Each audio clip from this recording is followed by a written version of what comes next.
കഴിഞ്ഞ ക്ലാസ്സുകളിൽ നാം ചർച്ച ചെയ്തത് നമ്മുടെ കുടുംബത്തിൽ നിന്നും ബന്ധത്തിൽ നിന്നൊക്കെ മരണപ്പെട്ടു പോകുന്ന ആളുകൾക്ക് വേണ്ടി സദഖ ചെയ്യുന്നതും ഭക്ഷണം നൽകുന്നതുമൊക്കെ വലിയ പുണ്യകർമ്മമാണെങ്കിലും അതിനുവേണ്ടി ആളുകളെ മയ്യിത്തിൻ്റെ കുടുംബത്തിൻ്റെ അടുക്കൽ അല്ലെങ്കിൽ ആ വീട്ടിൽ ഒരുമിച്ച് കൂട്ടി ഒരു സൽക്കാരം നടത്തുന്നതിന് പ്രാമാണികമായ പിന്തുണ ഇല്ലാത്തത് കൊണ്ട് അത് ആക്ഷേപാർഹമായ നമുക്ക് പ്രോത്സാഹിപ്പിക്കാൻ പറ്റാത്ത അനാചാരമാണ് എന്ന് ഷാഫിഈ മദ്ഹബിലെ പ്രബലരായ ഇമാം നവവി റഹിമഹുല്ല, അതുപോലെ ഇമാം ഇബ്നു ഹജർ അൽ ഹൈതമി റഹിമഹുല്ല തുടങ്ങിയവരുടെ ഗ്രന്ഥങ്ങളിൽ നിന്ന് അവർ ഉദ്ധരിച്ച തെളിവുകൾ വിശദീകരിച്ചുകൊണ്ട് നാം ഇവിടെ വിവരിച്ചു. ഇന്നിവിടെ വായിക്കാൻ ഉദ്ദേശിക്കുന്നത് ഇതേ വിഷയ സംബന്ധമായി ഹിജറ 671 വഫാത്തായ ലോകപ്രശസ്ത ഖുർആൻ വ്യാഖ്യാതാവ് കൂടിയായ ഖുർത്തുബി ഇമാമിൻ്റെ അത്തദ്കിറത്തു ഫി അഹ്വാലിൽ മൗത വ ഉമൂറിൽ ആഖിറ, മരിച്ച ആളുടെ വിവിധ അവസ്ഥകളെക്കുറിച്ചും പരലോകത്തെക്കുറിച്ചും ഓർമ്മിപ്പിക്കുക എന്ന ടൈറ്റിലിൽ ബഹുമാനപ്പെട്ടവർ എഴുതിയ ഒരു ഗ്രന്ഥമാണ്. അതിൻ്റെ 117 പേജിൽ ബഹുമാനപ്പെട്ടവർ ഉദ്ധരിക്കുന്ന ഒരു സംഭവം നമുക്ക് പറയാം. ഫസ്ലുൻ ഖൗലു അംർ ഇബ്നുൽ ആസ് റളിയല്ലാഹു അൻഹു. അംർ ഇബ്നുൽ ആസ് റളിയല്ലാഹു അൻഹു എന്ന സഹാബി പറഞ്ഞ ഒരു വാക്കിനെ സംബന്ധിച്ചുള്ള ഒരു ചർച്ചയാണ്. ഫഇദാ അന മിത്തു ഫലാ തസ്ഹബിനി നായിഹത്തുൻ വലാ നാറത്തുൻ. ഞാൻ മരിച്ചാൽ എൻ്റെ കൂടെ കരയുന്ന സ്ത്രീകളോ അതുപോലെ തീയോ നിങ്ങൾ കൊണ്ടുവരരുത്. ഇത് പറഞ്ഞതിന് ശേഷം തൗസിയത്തും മിൻഹു, ബഹുമാനപ്പെട്ടവർ വസിയത്ത് ചെയ്യുകയാണ്, ബിജിത്തിബ് നാബി ഹാദൈനിൽ അംറൈനി, ഈ 2 വിഷയങ്ങൾ നിങ്ങൾ ഒഴിവാക്കണം എന്ന്. എന്താ കാരണം? ലി അന്നഹുമാമിൻ അമലിൽ ജാഹിലിയ കാലത്തുള്ള ഒരു ഏർപ്പാടായിരുന്നു. ഒരാൾ മരിച്ചാൽ അയാളുടെ മയ്യിത്ത് കൊണ്ടുപോകുമ്പോൾ വിലപിക്കുന്ന കുറച്ച് ആളുകളെയും അതുപോലെ തീയൊക്കെ കൊണ്ടുപോവുക എന്നത് ജാഹിലിയ ഏർപ്പാടായിരുന്നു. അത് രണ്ടും നിങ്ങൾ എൻ്റെ മയ്യിത്ത് കൊണ്ടുപോകുമ്പോൾ ചെയ്യരുത് എന്ന് ബഹുമാനപ്പെട്ടവർ വസിയത്ത് ചെയ്തു. അലി നഹിയൻ നബി സല്ലല്ലാഹു അലൈഹി വസല്ലമ, നബി സല്ലല്ലാഹു അലൈഹി വസല്ലമ തങ്ങൾ ഇവ വിരോധിക്കുകയും ചെയ്തിട്ടുണ്ട്. അതുകൊണ്ടാണ് അംർ ഇബ്നുൽ ആസ് റളിയല്ലാഹു അൻഹു ഇവ രണ്ടിനെയും എൻ്റെ മയ്യിത്തിൻ്റെ കൂടെ നിങ്ങൾ ചെയ്യരുത് എന്ന് പറഞ്ഞത്. ഇത് വിവരിച്ചതിന് ശേഷം ബഹുമാനപ്പെട്ടവർ പറയുന്നു, ഖാലൽ ഉലമാഉ വമിൻ ദാലിക ലജീജു ബിദിക്രില്ലാഹി സുബ്ഹാനഹു വ തആല ബി ഗൈരി ദാലിക ഹൗലൽ ജനായിസി. മയ്യിത്തിൻ്റെ ചുറ്റും അള്ളാഹുവിൻ്റെ ദിക്ർ കൊണ്ടോ മറ്റോ തേങ്ങുക, ചൊല്ലുന്നത് ദിക്റാണെങ്കിലും അത് തേങ്ങിക്കൊണ്ട് ഒരു വിലാപത്തിൻ്റെ രൂപത്തിൽ നിർവഹിക്കുക എന്നത്, അതുപോലെ വൽ ബിനാഉ അലൽ മഖാബിരി, മഖബറകളിൽ കെട്ടിടങ്ങൾ നിർമ്മിക്കുക, വൽ ഇജ്തിമാഉ ഫിൽ ജുബാനാത്തി വൽ മസാജിദി ലിൽ ഖിറാഅത്തി വ ഗൈരിഹാ ലി അജ്ൽ മൗത. ഒരാൾ മരിച്ചാൽ ആ മരിച്ച കാരണത്തിൻ്റെ പേരിൽ പള്ളികളിലോ മറ്റ് ഖബർസ്ഥാനുകളിലോ സുഹൃതങ്ങൾ പാരായണം ചെയ്യാൻ വേണ്ടിയോ മറ്റോ ഒരുമിച്ച് കൂടുക എന്ന ഏർപ്പാടും ജാഹിലിയ കാലത്തെ ഉള്ള പരിപാടികളായിരുന്നു. വകദാലിക്കൽ ഇജ്തിമാഉ ഇല അഹ്ലിൽ മയ്യിത്തി വസനിയത്തു തആമി, അതുപോലെ മയ്യിത്തിൻ്റെ കുടുംബക്കാരുടെ അടുക്കൽ ഒരുമിച്ച് കൂടലും അവിടെ നിന്ന് ഭക്ഷണം ഉണ്ടാക്കലും ജാഹിലിയ കാലത്തെ ഏർപ്പാടാകുന്നു. വൽ മബീത്തു ഇൻദഹും, മരിച്ചാൽ ആ മരിച്ച ആളുടെ കുടുംബത്തിൻ്റെ വീട്ടിൽ കുറേ ആളുകൾ താമസിക്കുക. കുല്ലു ദാലിക മിൻ അംരിൽ ജാഹിലിയ, ഇതൊക്കെ ജാഹിലിയ കാലത്തുള്ള ഏർപ്പാടായിരുന്നു. വനഹ്വും മിൻഹു, ഇതേപോലെ മരിച്ച ഉടനെ ചെയ്യുന്ന ഈ സംഘടിത പരിപാടികൾ പോലെ തന്നെയാണ് അത്വാമുല്ലദി യസ്നഉഹു അഹ്ലുൽ മയ്യിത്തിൽ യൗമ ഫി യൗമി സാബിഇ, മരിച്ചതിൻ്റെ 7-ാം ദിവസം ഇന്ന് മയ്യിത്തിൻ്റെ കുടുംബക്കാർ ഉണ്ടാക്കുന്ന ഭക്ഷണ സംവിധാനവും അതുപോലെ തന്നെയാകുന്നു. ഫയജ്തമിഉ ലഹുന്നാസു, അതിനുവേണ്ടി ജനങ്ങൾ ഒരുമിച്ച് കൂടുന്നു. യുരീദൂന ബിദാലിക്കൽ ഖുർബത്തലിൽ മയ്യിത്തി വ തറഹുമ അലൈഹി, ഇത് സംഘടിപ്പിക്കുന്ന ആളുകളും അതിൽ പങ്കുചേരുന്ന ആളുകളൊക്കെ ഉദ്ദേശിക്കുന്നത് മയ്യിത്തിന് വേണ്ടി ഒരു സൽക്കർമ്മം ചെയ്യുക, മയ്യിത്തിന് വേണ്ടി ഒരു കാരുണ്യ പ്രവർത്തനം ചെയ്യുക എന്നതൊക്കെയാണ്. പക്ഷേ വഹാദാ മുഹ്ദസുൻ ലം യകുൻ ഫീമാ തഖദ്ദമ. ഇതൊക്കെ ഈ അടുത്ത കാലത്ത് ആരംഭിച്ച പുത്തൻ ആചാരങ്ങളാണ്. കഴിഞ്ഞ കാലങ്ങളിൽ അഥവാ നമുക്ക് മാതൃകയാക്കാൻ പറ്റുന്ന സഹാബത്തുൽ കിറാമിൻ്റെ കാലത്തുണ്ടായിരുന്നതല്ല. വലാ ഹുവ മിമ്മ യഹ്മദുഹുൽ ഉലമാഉ. പണ്ഡിതന്മാർ സ്തുതിക്കുന്ന ഒരു കർമ്മവും അല്ല ഈ ഒരുമിച്ച് കൂടലും അവിടെയുള്ള ഭക്ഷണ സൽക്കാരങ്ങളും. ഇത് പറഞ്ഞതിന് ശേഷം കാലു, പണ്ഡിതന്മാർ പറഞ്ഞിട്ടുണ്ട്, വലൈസ യംബഗി ലിൽ മുസ്ലിമീന, മുസ്ലിമീങ്ങൾക്ക് പറ്റിയതല്ല യഖ്തദൂബി അഹ്ലിൽ കുഫ്രി, അവിശ്വാസികളുടെ ഈ ആചാരത്തെ പിന്തുടരുക എന്നത്. അപ്പോൾ ഇത് ജാഹിലിയ കാലത്തെ ഉള്ള അവിശ്വാസികളുടെ ഏർപ്പാടാണെന്നും അത് നമുക്ക് പിൻപറ്റാൻ പറ്റില്ല എന്ന് ഹിജ്റ 600 മുമ്പ് ജീവിച്ച പണ്ഡിതന്മാരൊക്കെ പറഞ്ഞിരുന്നു എന്നാണ് ബഹുമാനപ്പെട്ട ഖുർത്തുബി ഇമാം പറയുന്നത്. വയൻഹ കുല്ലു ഇൻസാനിൻ അഹ്ലഹു, എല്ലാ മനുഷ്യരും തൻ്റെ കുടുംബത്തെ തടയണം, അനിൽ ഹുദൂരിൽ മിസ്ലി ഹാദിയ വ ശിബ്ഹിഹി, ഇതുപോലെയുള്ള ഭക്ഷണ പരിപാടികൾക്കും അതുപോലത്തെ മിൻ ലത്മിൽ ഹുദൂദി, കവളത്തടിക്കുക, വനശരി ഷൂരി, മുടി പറിച്ചിടുക, വഷക്കിൽ ജുയൂബി, കുപ്പായം കീറുക, വസിമ നൗഹി, വിലാപം കേൾക്കുക തുടങ്ങിയ ഈ കാര്യങ്ങൾക്കൊന്നും കുടുംബക്കാരെ അല്ലെങ്കിൽ തൻ്റെ മക്കളെ, ഭാര്യയെ ഒരു മനുഷ്യനും അനുവദിക്കരുത്. അവരെ തടയൽ എല്ലാ മനുഷ്യർക്കും നിർബന്ധമാകുന്നു. വ കദാലിക തആമുല്ലദി യസ്നഉഹു അഹ്ലുൽ മയ്യിത്തി, ഇതേ പ്രകാരം തന്നെ മയ്യിത്തിൻ്റെ കുടുംബക്കാർ ഉണ്ടാക്കി വിതരണം ചെയ്യുന്ന ഭക്ഷണവും കമാ ദക്കർന, നമ്മൾ നേരത്തെ പറഞ്ഞതുപോലെ തമിയോ അലൈഹി നിസാഉ വർ-റിജാലു, ആ ഭക്ഷണത്തിന് വേണ്ടി ആണും പെണ്ണുമൊക്കെ ഒരുമിച്ച് കൂടും. അങ്ങനെയുള്ള ആ പരിപാടി മിൻ ഫിഅലി ഖൗമിൻ ലാ ഖലാഖ ലഹും, പരലോകത്ത് ഒരു വിഹിതവും ഇല്ലാത്ത ഒരു വിഭാഗം ജനങ്ങളുടെ ഏർപ്പാടാണ്. അതുകൊണ്ട് ആ പരിപാടികളിൽ നിന്ന് സ്വന്തം ഭാര്യമാരെയും മക്കളെയും ഒക്കെ ഓരോ മനുഷ്യരും തടയേണ്ടതാകുന്നു അത്തരം പരിപാടികൾക്ക് പങ്കെടുക്കുന്നതിൽ നിന്ന് എന്നാണ് ബഹുമാനപ്പെട്ട ഖുർത്തുബി ഇമാം വിവരിക്കുന്നത്. ഇവിടെ ചില ആളുകൾ ഇതൊക്കെ ചില ദുരുദ്ദേശത്തിൻ്റെ പേരിലാണ് എന്ന് പറഞ്ഞുകൊണ്ട് ഇന്നലെ നാം നവവി ഇമാമിൻ്റെ കിതാബിൽ പറഞ്ഞതുപോലെ വളച്ചൊടിക്കാനുള്ള സാധ്യതയുണ്ട്. ഇവിടെയും ബഹുമാനപ്പെട്ടവർ പറഞ്ഞത് യുരീദൂന ബിദാലിക്കൽ ഖുർബത്തലിൽ മയ്യിത്തി വത്തറഹും അലൈഹി, മയ്യത്തിന് ഒരു കാരുണ്യം ഉദ്ദേശിക്കുക, മയ്യത്തിന് വേണ്ടി ഒരു സൽക്കർമ്മം ചെയ്യുക എന്നതാണ് ഇത് സംഘടിപ്പിക്കുന്ന ആളുകളുടെ ലക്ഷ്യം. ലക്ഷ്യത്തിനൊന്നും ഒരു തകരാറും ഇല്ല. പക്ഷേ വഹാദാ മുഹ്ദസുൻ, ഇത് പുതിയ ഏർപ്പാടാണ്. ലം യകുൻ ഫീമാ തഖദ്ദമ, മുൻകാലങ്ങളിൽ സഹാബത്തുൽ കിറാമിൻ്റെ കാലത്ത് ഇല്ലാതിരുന്നു. ആ ഇല്ലാത്ത വിഷയങ്ങളെ ഒരു പുണ്യകർമ്മമായി ഇങ്ങനെ സംഘടിപ്പിച്ചുകൊണ്ട് കൊടുക്കുക എന്ന് പറയുന്നത് നമുക്ക് പ്രോത്സാഹിപ്പിക്കാൻ പറ്റില്ല എന്ന് മാത്രമല്ല, അവിടെ പങ്കെടുക്കുന്നതിൽ നിന്ന് സ്വന്തം കുടുംബത്തെ എല്ലാവരും തടയണമെന്നാണ് ബഹുമാനപ്പെട്ട ഖുർത്തുബി ഇമാം നമുക്ക് അത്തദ്കിറത്തു ഫി അഹ്വാലിൽ മൗത്ത എന്ന ഗ്രന്ഥത്തിൻ്റെ 117 പേജിൽ വിവരിച്ചു തരുന്നത്.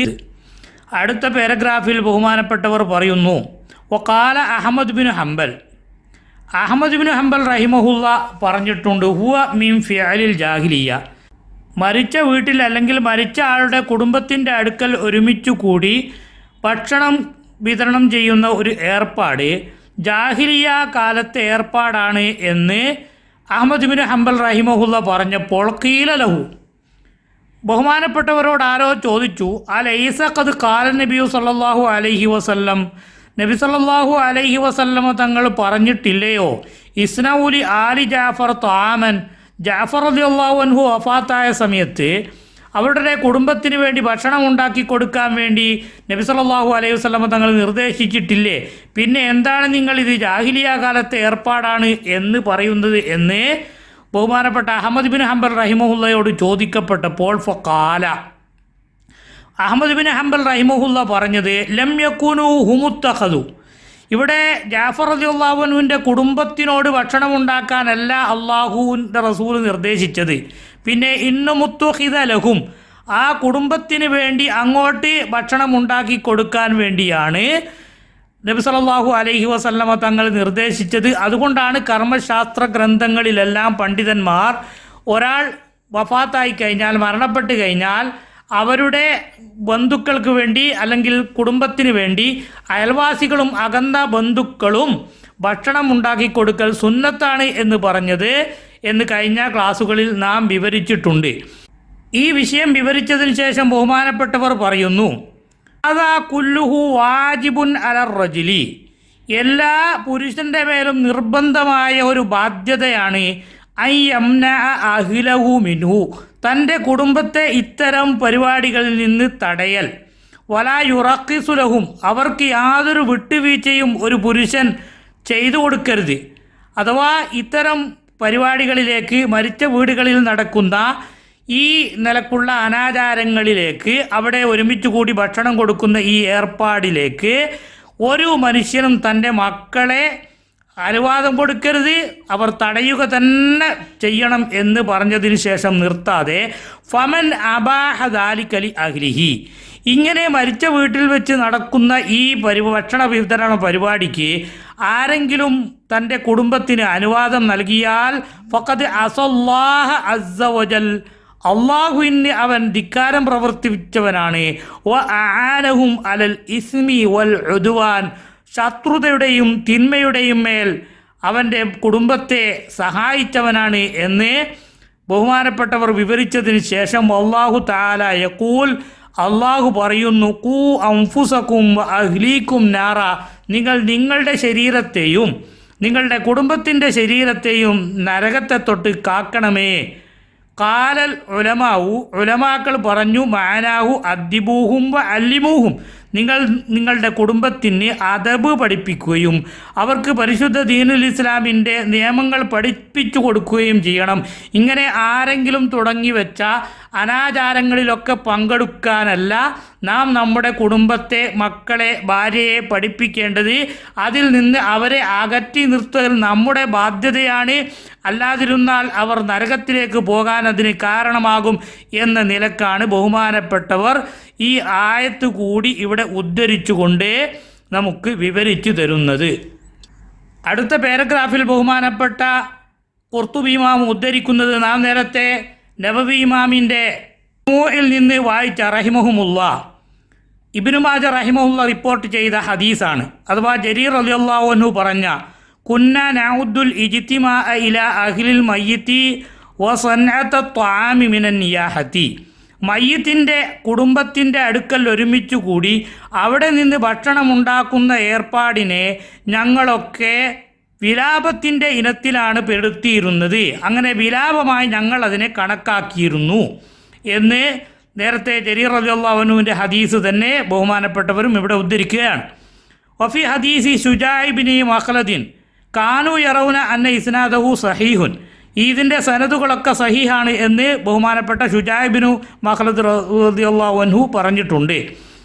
ഖറായിത്തിയു അൻ ഹിലാൽ ഇബ്നു ഖബ്ബാബിൻ, ഹിലാൽ ഇബ്നു ഹബ്ബാബ് റഹിമഹുമുല്ലാ എന്നിവരെ തൊട്ട് ഖറാത്തി എന്ന പണ്ഡിതൻ പറഞ്ഞിട്ടുണ്ട്, അത്വാമു അലൽ മയ്യിത്തി മിൻ അംരിൽ ജാഹിലിയ, മയ്യത്തിൻ്റെ പേരിൽ വിതരണം ചെയ്യപ്പെടുന്ന, അവിടെ വെച്ച് തയ്യാർ ചെയ്തുകൊണ്ട് കൊടുക്കുന്ന ഭക്ഷണം ജാഹിലിയ കാലത്തെ ഏർപ്പാടാകുന്നു. ചുരുക്കി പറഞ്ഞാൽ ഇങ്ങനെ ഒരു പരിപാടി സഹാബത്തുൽ കിറാമിൽ നിന്നും നബി സല്ലല്ലാഹു അലൈഹി വസല്ലമ തങ്ങളിൽ നിന്നും ഉദ്ധരിക്കപ്പെട്ടിട്ടില്ല എന്നത് വ്യക്തമായി ലോകത്ത് പണ്ഡിതന്മാർ പഠിപ്പിച്ചിട്ടുണ്ട്. അതുകൊണ്ട് തന്നെ മയ്യത്തുമായി ബന്ധപ്പെട്ട് നാം ചെയ്യേണ്ട സൽക്കർമ്മങ്ങൾ മുഴുവൻ പഠിപ്പിച്ച പണ്ഡിതന്മാർ, അഥവാ മയ്യത്ത് നിസ്കാരത്തിൽ പങ്കെടുക്കണം, മറവ് ചെയ്യുന്നത് വരെ അവിടെ തന്നെ സന്നിഹിതരാവണം, മറവ് കഴിഞ്ഞതിന് ശേഷം ഒരു 3 പിടി മണ്ണ് വാരി കബറിലേക്ക് ഇടണം, ആ സമയത്ത് ദിക്ർ ചൊല്ലണം. ഇങ്ങനെ തുടങ്ങി മയ്യത്തുമായി ബന്ധപ്പെട്ട ധാരാളം സുന്നത്തുകൾ മഹാന്മാരായ പണ്ഡിതന്മാർ കർമ്മശാസ്ത്ര ഗ്രന്ഥങ്ങളിൽ വിശദീകരിച്ചിട്ടും അവിടെയൊന്നും ഇങ്ങനെ ഒരു 3-ാം ദിനത്തിൽ അല്ലെങ്കിൽ 7-ാം ദിനത്തിൽ, ഒരു 6-ാം ദിനത്തിൽ, 15-ാം ദിനത്തിൽ, 40-ാമത്തെ ദിനത്തിൽ ഇങ്ങനെ ഒരുമിച്ച് കൂടണം, അല്ലെങ്കിൽ കൊല്ലം പൂർത്തിയാകുമ്പോൾ ഇങ്ങനെ ഒരുമിച്ച് കൂടണം, അവിടെ നിന്ന് ഒരു സംഗമം നടത്തണം, ഒരു ഭക്ഷണ വിതരണം നടത്തണം എന്നൊന്നും ഒരു ദിവസം നിശ്ചയിച്ചുകൊണ്ടോ അല്ലെങ്കിൽ സ്ഥലത്ത് ഒരുമിച്ച് കൂടിക്കൊണ്ട് ചെയ്യണമെന്നോ കർമ്മശാസ്ത്ര പണ്ഡിതന്മാർ പഠിപ്പിക്കാതിരുന്നത് അത് പരിശുദ്ധമായ ദീനുൽ ഇസ്ലാമിൽ പ്രാമാണികമായി സ്ഥിരപ്പെടാത്ത കാര്യമായതുകൊണ്ടാണ്. അതുകൊണ്ട് തന്നെ അങ്ങനെ ഏതെങ്കിലും ഒരു ദിവസത്തിൽ ഏതെങ്കിലും ഒരു രൂപത്തിൽ ഒരുമിച്ച് കൂടിക്കൊണ്ട് നടത്തുന്ന മയ്യിദ് നിസ്കാരത്തിന് വേണ്ടി ആളുകൾ ഒരുമിച്ച് കൂടണം എന്നത് പരിശുദ്ധ ദീനുൽ ഇസ്ലാമിൽ അറിയപ്പെട്ടൊരു സംഗതിയാണ്. അതിന് നാം തെളിവുകൾ ഉദ്ധരിക്കേണ്ട ആവശ്യമില്ല. എത്ര ആളുകൾ അധികരിക്കുമോ അത്രയും മയ്യത്തിന് ഗുണം കിട്ടുമെന്നത് ലോകം അംഗീകരിച്ച മുസ്ലിമീങ്ങൾക്ക് തർക്കമില്ലാത്തൊരു വിഷയമാണ്. അതുപോലെ മയ്യത്ത് മറവ് ചെയ്യുന്ന സ്ഥലത്തും ആളുകൾ ഒരുമിച്ച് കൂടുന്നത് പരിശുദ്ധ ദീനുൽ ഇസ്ലാം പ്രോത്സാഹിപ്പിച്ചതാണ്. അതിനുശേഷം ഒരുമിച്ച് കൂടിക്കൊണ്ടുള്ളൊരു പരിപാടി പരിശുദ്ധ ദീനുൽ ഇസ്ലാമിൽ എവിടെയും നിർദ്ദേശിക്കപ്പെട്ടിട്ടില്ല എന്ന വസ്തുത വ്യക്തമായി അറിയുന്നത് കൊണ്ടാണ് പണ്ഡിതന്മാർ ഇതൊന്നും സുന്നത്തുകളുടെ കൂട്ടത്തിൽ പഠിപ്പിക്കാതിരുന്നത്.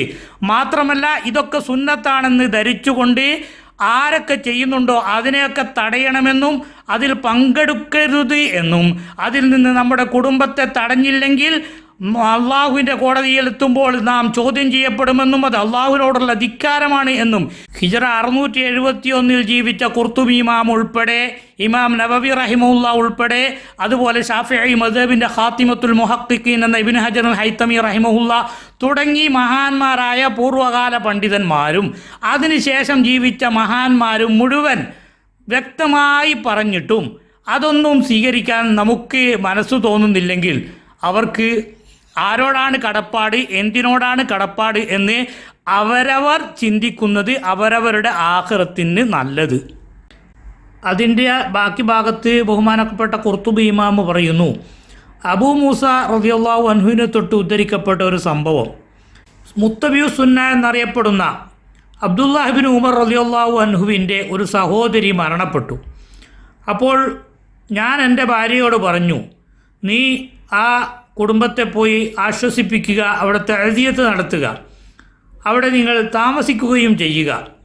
ഞാനും ആ ഉമർ റളിയല്ലാഹു അൻഹുവിൻ്റെ കുടുംബവും തമ്മിൽ അത്രയും അഭേദ്യമായ ബന്ധമായിരുന്നു. അതുകൊണ്ട് നീ അവിടെ ഇന്ന് പോയി താമസിച്ചിട്ടെങ്കിൽ പോന്നാൽ മതി എന്ന് നമ്മുടെ നാട്ടിലൊക്കെ സാധാരണഗതിയിൽ നമ്മൾ പറയാറുള്ളത് പോലെ ബഹുമാനപ്പെട്ട അബൂ മൂസ റളിയല്ലാഹു അൻഹു പറഞ്ഞു. അങ്ങനെ ഭാര്യ അവിടേക്ക് പോയി. അങ്ങനെ കുറച്ച് കഴിഞ്ഞപ്പോൾ ഭാര്യ തിരിച്ചു വന്നു. അബൂ മൂസ റളിയല്ലാഹു അൻഹു ചോദിച്ചു, അല്ല നിങ്ങളെന്താണ് തിരിച്ചു പോകുന്നത്? നിങ്ങളോട് ഇന്നവിടെ താമസിക്കാൻ വേണ്ടി ഞാൻ പറഞ്ഞില്ലായിരുന്നുവോ? അപ്പോൾ ഭാര്യയുടെ മറുപടി, അറത്തു അൻ അബീത, ഞാൻ അവിടെ താമസിക്കാൻ വേണ്ടി ഉദ്ദേശിച്ചതായിരുന്നു. ഫജാ ഇബ്നു ഉമർ, അപ്പോഴാണ് ഇബ്നു ഉമർ റളിയല്ലാഹു അൻഹു ആ മരിച്ച സ്ത്രീയുടെ സഹോദരനായ ഉമർ റളിയല്ലാഹു അൻഹു അവിടെ വരുന്നത്.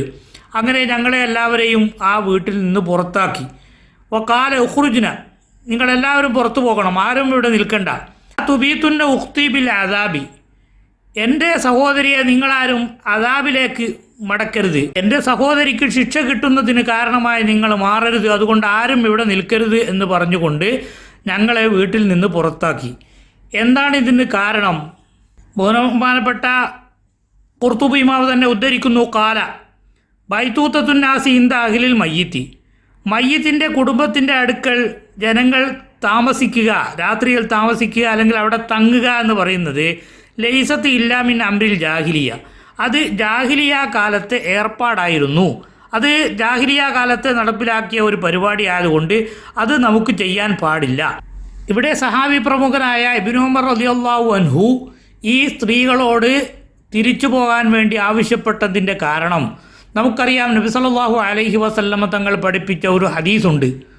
അഥവാ ഒരാൾ മരിച്ചാൽ ആ മരിച്ച ആൾക്ക് വേണ്ടി അവരുടെ കുടുംബം വെപ്രാളം കാണിക്കുകയും വിലാപം നടത്തുകയും ചെയ്താൽ അതിൻ്റെ പേരിൽ മയ്യത്തിന് ശിക്ഷ ലഭിക്കും എന്നാണ് ആ ഹദീസിൻ്റെ ബാക്യാർത്ഥം. അതിന് പണ്ഡിതന്മാർ ധാരാളം വിശദീകരണങ്ങൾ നൽകിയിട്ടുണ്ട്. അങ്ങനെ മറ്റൊരാൾ ചെയ്ത തെറ്റിൻ്റെ പേരിൽ എങ്ങനെയാണ് മരിച്ച ആൾക്ക് ശിക്ഷ ലഭിക്കുക എന്നതിനെക്കുറിച്ച് ചർച്ച ചെയ്യുന്ന സ്ഥലത്ത് പണ്ഡിതന്മാർ അത് ഒരുപക്ഷെ ഇയാളുടെയും കൂടി അനുവാദപ്രകാരം അല്ലെങ്കിൽ സമ്മതപ്രകാരം ഇത് ഈ മരിച്ച ആൾ കൂടി ഇഷ്ടപ്പെട്ട ഒരു ഏർപ്പാടായിരുന്നു, ഇങ്ങനെയുള്ള കാര്യമൊക്കെ ഇഷ്ടപ്പെട്ട ആളാണ് മരിച്ചതെങ്കിൽ അതിൻ്റെ പേരിൽ അതിനോട് അനുകൂലമായി ആരൊക്കെ ചെയ്യുന്നുണ്ടോ അതിൻ്റെ ശിക്ഷയാണ് അവർ ലഭിക്കുന്നത്. അല്ല ഇയാൾ വസിയത്ത് ചെയ്തതിൻ്റെ പേരിലാണ് അയാൾക്ക് ശിക്ഷ ലഭിക്കുന്നത്, അല്ലെങ്കിൽ ഇയാൾ മരിക്കുന്നതിന് മുമ്പ് അത്തരം കാര്യങ്ങളൊന്നും ഞാൻ മരിച്ചാൽ നിങ്ങൾ ചെയ്യരുത് എന്ന് കുടുംബത്തോട് പഠിപ്പിക്കുകയും ഉപദേശിക്കുകയും ചെയ്യാത്തതിൻ്റെ പേരിലാണല്ലോ ഇവർ ഈ തെറ്റ് ചെയ്യുന്നത്. അതുകൊണ്ട് അതിൻ്റെ ശിക്ഷയാണ് ഈ ഖബറിൽ കിടക്കുന്ന ആൾക്ക് ലഭിക്കുക എന്നൊക്കെ പണ്ഡിതന്മാർ വിശദീകരിച്ചിട്ടുണ്ട്. ഇവിടെ ഇബ്നു ഉമർ റളിയല്ലാഹു അൻഹു അവരുടെ കുടുംബ സുഹൃത്തുക്കളും ബന്ധുക്കളുമൊക്കെ ആയ സ്ത്രീകൾ അവിടെ സ്വമേധയാ വന്ന് താമസിക്കുമ്പോൾ പോലും ഇത് എൻ്റെ സഹോദരിക്ക് ശിക്ഷ കിട്ടാൻ കാരണമായി തീരുമോ എന്ന ഒരു ഭയം ആണ് അവിടെ ഇബ്നു ഉമർ റളിയല്ലാഹു അൻഹു പ്രകടിപ്പിക്കുന്നത്. നബി സല്ലല്ലാഹു അലൈഹി വസല്ലമ തങ്ങളുടെ നാവ് കൊണ്ട് ഏതെങ്കിലും ഒരു കാര്യം വിരോധിക്കപ്പെട്ടിട്ടുണ്ടെങ്കിൽ ആ വിരോധിക്കപ്പെട്ടതിൻ്റെ ഉള്ളിൽ പെടാൻ സാധ്യതയുള്ള എല്ലാ ഭാഗങ്ങളെയും ഒഴിവാക്കുക എന്നതാണ് സഹാബത്തുൽ കിറാമിൻ്റെ ജീവിത ശൈലി എന്ന് നമുക്കിതിൽ നിന്ന് മനസ്സിലാക്കാം. ഇവിടെ കുറേ ആളുകൾ സംഗമിച്ചാൽ അവർക്കെല്ലാം ഖുർആൻ ഓതിയും ദിക്ർ ചൊല്ലിയും ഒക്കെ മയ്യത്തിന് വേണ്ടി ഹദിയ ചെയ്യാനും സദക്ക ചെയ്യാനും ഒക്കെ സാധിക്കുമല്ലോ. അതിനുവേണ്ടി കുറേ സ്ത്രീകൾ ഒരുമിച്ച് കൂടുന്നതിൽ എന്താ വിരോധം എന്ന് അല്ല ഇബ്നു ഉമർ റളിയല്ലാഹു അൻഹു ഇവിടെ ചിന്തിച്ചത്. ജാഹിലിയ കാലത്തെ ഈ ഏർപ്പാട് അത് നമ്മുടെ വീട്ടിലോ നമ്മുടെ കുടുംബത്തിലോ വേണ്ട എന്നതാണ് ബഹുമാനപ്പെട്ടവർ മനസ്സിലാക്കിയ പരിശുദ്ധ ദീനുൽ ഇസ്ലാം. അതിനെ എങ്ങനെയെങ്കിലും ന്യായീകരിക്കാനും അതിനെ വളച്ചൊടിച്ച് നമ്മുടേതാക്കി മാറ്റാനും വേണ്ടിയുള്ള കുൽസിത ശ്രമം എന്നത് സഹാബത്തുൽ കിറാമിന് പരിചയമില്ലാത്ത ഏർപ്പാടാണ്. മാത്രമല്ല ഇവിടെ ഇത്തരം വിഷയങ്ങൾ പറയുമ്പോൾ അതൊക്കെ ദുഃഖാചരണത്തിൻ്റെയും അതുപോലെ കരച്ചിലിൻ്റെയും ബഹളത്തിൻ്റെയും ഭാഗമായി നടത്തപ്പെടുന്നതാണ് എന്നൊക്കെ ചില ആളുകൾ ന്യായീകരിക്കാറുണ്ട്. പക്ഷേ ഇവിടെ അബൂ മൂസ റളിയല്ലാഹു അൻഹു അവിടുത്തെ ഭാര്യയെ പറഞ്ഞയച്ചത് അവിടെ കരയാൻ വേണ്ടിയായിരുന്നു എന്നാണോ ഇബ്നു ഉമർ റളിയല്ലാഹു അൻഹു മനസ്സിലാക്കിയത്? അതുകൊണ്ടാണോ ബഹുമാനപ്പെട്ടവർ ഈ സ്ത്രീകളെ തിരിച്ചയച്ചത്? സഹാബത്തുൽ കിറാം അത്തരം കാര്യങ്ങൾ ചെയ്തു എന്ന് ചിന്തിക്കാൻ നമുക്ക് നിർവാഹമില്ല. ന്യായീകരണ തൊഴിലാളികൾ ഒരുപക്ഷെ അവരുടെ ന്യായം നിരത്താൻ വേണ്ടി സഹാബത്തിനെക്കുറിച്ചും ഇങ്ങനെ പറഞ്ഞുകൂടായികയില്ല. ഇവിടെ എൻ്റെ സഹോദരി ഇങ്ങനെ ഇഷ്ടപ്പെട്ടിട്ടൊന്നുമല്ലല്ലോ ഇവർ നിൽക്കുന്നത്, അതിന് സഹോദരി ഉത്തരവാദി അല്ലല്ലോ, പിന്നെ എന്തിനാണ് അവർക്ക് ശിക്ഷ ലഭിക്കുന്നത്? അതൊന്നും ലഭിക്കാൻ സാധ്യതയില്ലല്ലോ. എങ്കിൽ ഇവിടെ നിൽക്കുന്നവർ നിന്നോട്ടെ എന്ന നിലക്കൊരു ലാഘവത്തോടുകൂടെ ആ വിഷയത്തെ കൈകാര്യം ചെയ്യുകയല്ല ഇബ്നു ഉമർ റളിയല്ലാഹു അൻഹു ചെയ്തത്. മറിച്ച് നബി സല്ലല്ലാഹു അലൈഹി വസല്ലമ തങ്ങൾ പറഞ്ഞിട്ടുണ്ട്, മയ്യത്തിൻ്റെ കുടുംബത്തിൻ്റെ വിലാപം കാരണം മയ്യത്തിന് ശിക്ഷ ലഭിക്കും. അതുകൊണ്ട് ഇവർ ഈ വിലാപത്തിൻ്റെ ഒരു ശൈലിയിൽ ജാഹിലിയ കാലത്ത് ഉണ്ടായിരുന്ന ആ വിലാപത്തിൻ്റെ രൂപത്തിൽ ഇവിടെ ആളുകൾ വന്ന് താമസിക്കുക എന്ന് പറയുന്നത് എൻ്റെ സഹോദരിക്ക് ശിക്ഷ ലഭിക്കാൻ കാരണമായി തീരുമെന്ന ആ ഒരു നബി സല്ലല്ലാഹു അലൈഹി വസല്ലമ തങ്ങളുടെ വാചകത്തിൻ്റെ വാക്യാർത്ഥം തന്നെ പരിഗണിച്ചുകൊണ്ട് ഈ സ്ത്രീകളെ അവിടെ നിന്ന് പുറത്താക്കിയതാണ് ബഹുമാനപ്പെട്ട ഖുർത്തുബി ഇമാം നമുക്കിവിടെ വിവരിച്ചു തരുന്നത്. അഥവാ ജാഹിലിയ ഏർപ്പാടായ ഇത്തരം പരിപാടികൾ നമ്മുടെ വീടുകളിൽ, നമ്മുടെ നാടുകളിൽ, നമ്മുടെ ചുറ്റുപാടിൽ നടക്കുമ്പോൾ അതിനെയൊക്കെ എന്തെങ്കിലും ന്യായീകരണം കണ്ടെത്തി അതിനെ നിലനിർത്തുക എന്നതല്ല സഹാബത്തുൽ കിറാമിൻ്റെ ശൈലി. ഇവിടെ ഈ വീട്ടിൽ താമസിക്കുക എന്നതിൻ്റെ കൂടെ തന്നെയാണ് മഹാനായ ഇബ്നു ഹജർ അൽ ഹൈതമി റഹിമഹുല്ലാഹ് ഫതാവൽ കുബ്രയിൽ ചോദിച്ച 5 ചോദ്യങ്ങളുടെ കൂട്ടത്തിൽ ഒരു ചോദ്യം ഈ മരിച്ച വീട്ടിൽ താമസിക്കുന്നതിനെ സംബന്ധിച്ചാണ്.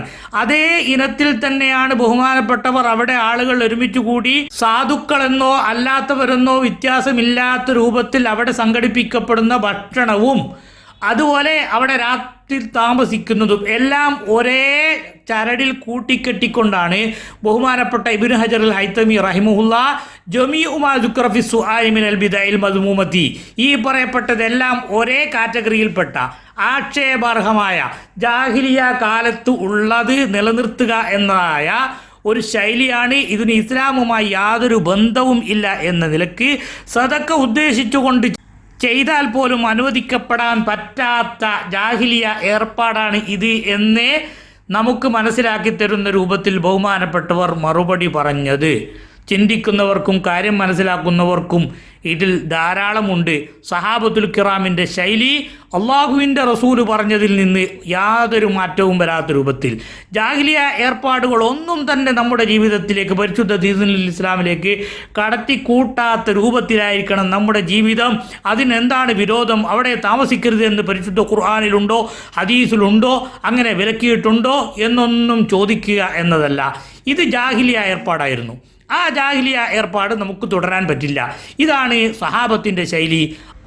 മരണാനന്തരം മരണ വീടുകളിൽ നടക്കുന്ന അനാചാരങ്ങളെയും ഇത് സംബന്ധമായി സഹാബി പ്രമുഖനായ ഇബ്നു ഉമർ റളിയല്ലാഹു അൻഹുവിൻ്റെ നിലപാടുകളും വിശദീകരിച്ചതിന് ശേഷം ബഹുമാനപ്പെട്ടവർ പറയുന്നു, വഹാദിഹിൽ ഉമൂറു കുല്ലുഹ ഖദ് സാറത്ത് ഇൻദന്നാസി അൽ ആന സുന്നത്തൻ വ തർക്കുഹ ബിദ്അത്തൻ.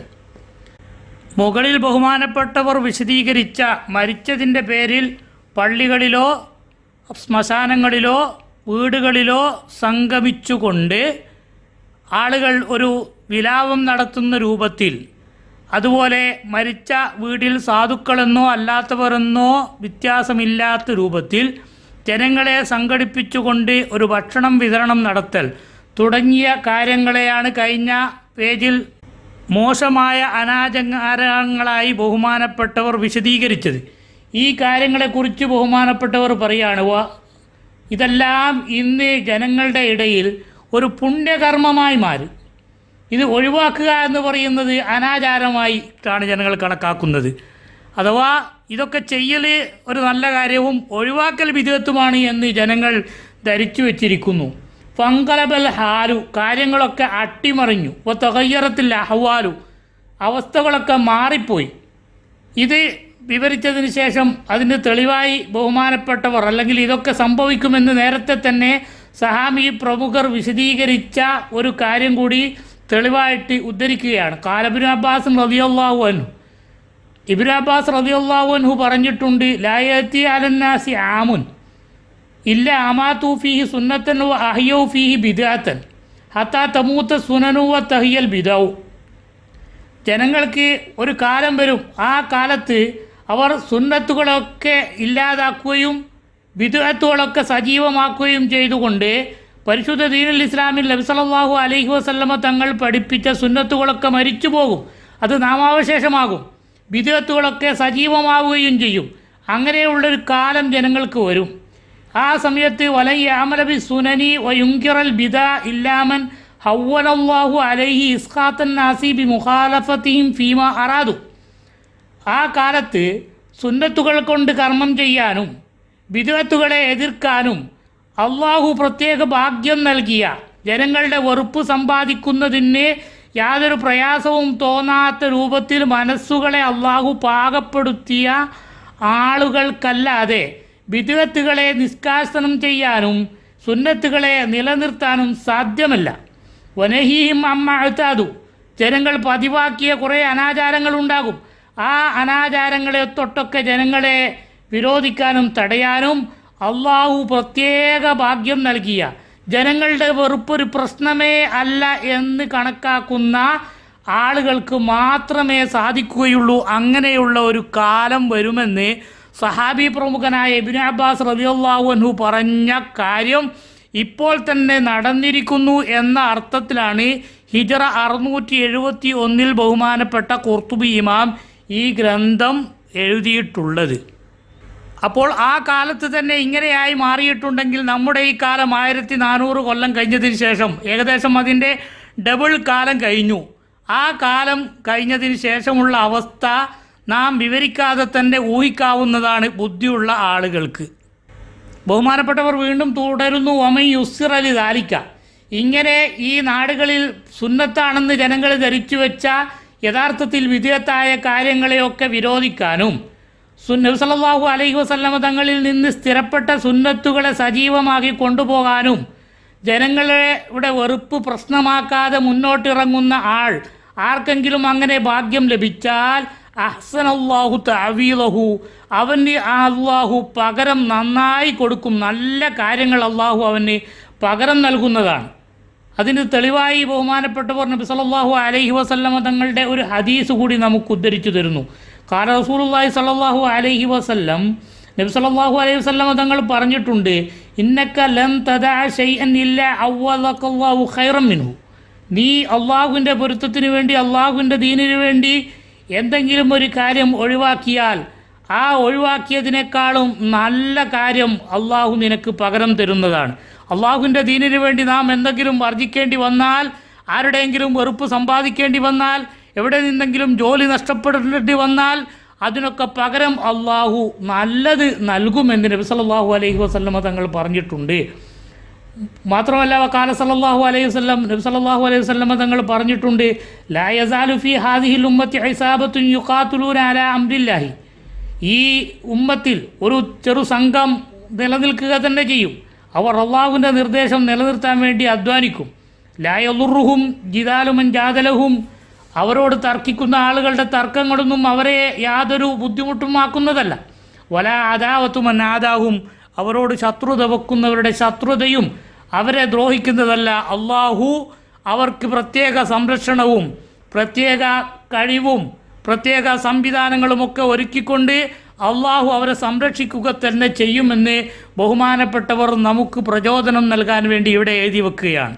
പല ആളുകളും ജോലി നഷ്ടപ്പെട്ടു പോകും, വീട് പട്ടിണിയായി പോകും, ജനങ്ങളുടെ മുമ്പിൽ ഞാൻ സ്ഥാനം നഷ്ടപ്പെട്ടു പോകും, സംഘടനയിലെ സ്ഥാനം തെറിച്ചു പോകും തുടങ്ങിയ കാര്യങ്ങൾ പേടിച്ചുകൊണ്ട് ഇത്തരം സത്യങ്ങൾ മനസ്സിലാക്കിയിട്ടും പരസ്യമായി പറയാൻ തയ്യാറാവാതെ സ്വകാര്യത്തിൽ നമ്മളോട് പറയുന്ന എത്രയോ ആളുകളെ നമുക്കറിയാം. പക്ഷേ അവർക്കെല്ലാം അള്ളാഹുവിൻ്റെ മേൽ തവക്കുലാക്കി ഈ വിഷയങ്ങൾ തുറന്നു പറഞ്ഞ് അള്ളാഹുവിൻ്റെ ദീനിൻ്റെ യഥാർത്ഥ രൂപം ജനങ്ങളിൽ നിലനിർത്തിയാൽ അഹ്സനല്ലാഹു തഅ്വീലഹു, അള്ളാഹു അവന് പകരം നല്ല നിലക്ക് നൽകുമെന്ന് ബഹുമാനപ്പെട്ട ഖുർത്തുബി ഇമാം ഈ ഗ്രന്ഥത്തിലൂടെ നമുക്ക് പഠിപ്പിച്ചു തരികയാണ്. നമ്മൾ ഈ വിഷയം സംസാരിക്കുമ്പോൾ പലരും ചോദിക്കുന്ന ഒരു ചോദ്യമാണ്, എന്താ ഇതുവരെയുള്ള ആളുകളൊന്നും ഒന്നും പറഞ്ഞിട്ടില്ലേ, പഴയകാല ആലിമ്യങ്ങളൊന്നും ഇതൊന്നും കണ്ടിട്ടില്ലേ എന്ന്. അത്തരം ആളുകൾക്കുള്ള വ്യക്തമായ മറുപടിയാണ് ബഹുമാനപ്പെട്ട ഖുർത്തുബി ഇമാം ഇവിടെ രേഖപ്പെടുത്തിയിട്ടുള്ളത്. അള്ളാഹുവിൻ്റെ ദീന് പറയാൻ ആ കാലത്ത് തന്നെ പല ആളുകൾക്കും പല പ്രതിസന്ധിയും ഉണ്ടായിരുന്നു. ആ പ്രതിസന്ധിയുടെ അടിസ്ഥാനത്തിൽ പലരുടെയും പ്രകോപനങ്ങൾക്കും പ്രലോഭനങ്ങൾക്കും വഴങ്ങി പലതും പറയാതെ അല്ലെങ്കിൽ പറയുന്നതിൽ നിന്ന് മാറി നിന്നുകൊണ്ട് അല്ലെങ്കിൽ പറഞ്ഞിട്ട് കാര്യമില്ലെന്ന് ബോധ്യമുള്ളതുകൊണ്ട് പല ആളുകളും അതിൽ നിന്ന് മാറി നിന്നതായിട്ടാണ് ബഹുമാനപ്പെട്ടവരുടെ ഗ്രന്ഥത്തിൽ നിന്ന് നമുക്ക് മനസ്സിലാകുന്നത്. മാത്രമല്ല ഇമാം ഖസാലി റഹിമഹുല്ല അവിടുത്തെ ഇഹ്യാ ഉലൂമുദ്ദീനിൽ വിവരിച്ച കാര്യം നമ്മൾ ക്ലാസിൻ്റെ തുടക്കത്തിൽ ആമുഖത്തിൽ വിവരിച്ചിട്ടുണ്ട്. കാലങ്ങളൊക്കെ മാറിപ്പോയി. സത്യം പറയുന്ന ആളുകളെയൊക്കെ ഭ്രാന്തന്മാരായി വരെ ചിത്രീകരിക്കുന്ന ഒരു സമൂഹം ഹിജ്റ 500-ൽ ഖസാലി ഇമാമിൻ്റെ കാലത്ത് തന്നെ വന്നിട്ടുണ്ട്. അതുകൊണ്ട് ഓരോരുത്തരും അവരവരുടെ ആഖിറം രക്ഷപ്പെടുത്തി മുമ്പോട്ട് പോകലാണ് നല്ലത്. ജനങ്ങളോട് പറഞ്ഞാൽ കേൾക്കാത്ത ഒരു കാലമായി മാറിയിട്ടുണ്ടെന്ന് ഖസാലി ഇമാം വിവരിച്ചതും ഇതും കൂട്ടി വായിക്കുമ്പോൾ നമുക്കറിയാം, പഴയ കാലത്തെ ആലിമ്യങ്ങൾക്ക് പലർക്കും പറയാൻ വോയിസ് ഇല്ലാത്ത രൂപത്തിൽ പലരുടെയും അധികാരത്തിൻ്റെ ഹുങ്കിനിടയിൽ അവരുടെ വോയിസുകളൊക്കെ മുങ്ങിപ്പോയതാവാനുള്ള സാധ്യതയുണ്ട്. അള്ളാഹുവിൻ്റെയോ നബി സല്ലല്ലാഹു അലൈഹി വസല്ലമ തങ്ങളുടെയോ നിർദ്ദേശങ്ങളൊന്നും ഇല്ലാതെ തന്നെ ഒരു ഗ്രന്ഥത്തിൽ ഒരഭിപ്രായം എഴുതും, മറ്റൊരു ഗ്രന്ഥത്തിൽ അതിന് നേരെ എതിരായ അഭിപ്രായം എഴുതും. അങ്ങനെ തോന്നിയതുപോലെ എഴുതി വെക്കാനും തോന്നിയതുപോലെ പ്രചരിപ്പിക്കാനുമുള്ള മതമാണ് പരിശുദ്ധ ദീനുൽ ഇസ്ലാം എന്ന് പൊതുജനങ്ങളെ തെറ്റിദ്ധരിപ്പിക്കുന്ന രൂപത്തിൽ. അതുപോലെ ഒരു പണ്ഡിതന് ഒരു അഭിപ്രായം, മറ്റൊരു പണ്ഡിതന് വേറൊരു അഭിപ്രായം, ഇങ്ങനെ തോന്നിയതുപോലെ അഭിപ്രായം പറഞ്ഞ് പണ്ഡിതന്മാരുടെ അഭിപ്രായം പറഞ്ഞുകൊണ്ടുണ്ടാക്കിയ മതമാണ് പരിശുദ്ധ ദീനുൽ ഇസ്ലാം. യാതൊരു അടിസ്ഥാനവും ഇതിനില്ല എന്ന് തോന്നിപ്പിക്കുന്ന രൂപത്തിൽ പൊതുജനങ്ങളുടെ മുമ്പിലേക്ക് അവതരിപ്പിച്ചുകൊണ്ട് ജനങ്ങളെ നിരീക്ഷണവാദത്തിലേക്കും അതുപോലെ യുക്തിവാദത്തിലേക്കും നയിക്കുന്ന മുറിവൈദ്യന്മാരുടെ കാലത്താണ് നാം ജീവിക്കുന്നത് എന്നതുകൂടി ഇതിനെ കൂടെ കൂട്ടി വായിക്കുമ്പോഴാണ് നമുക്ക് കാര്യത്തിൻ്റെ ഗൗരവം കൂടുതൽ മനസ്സിലാവുക.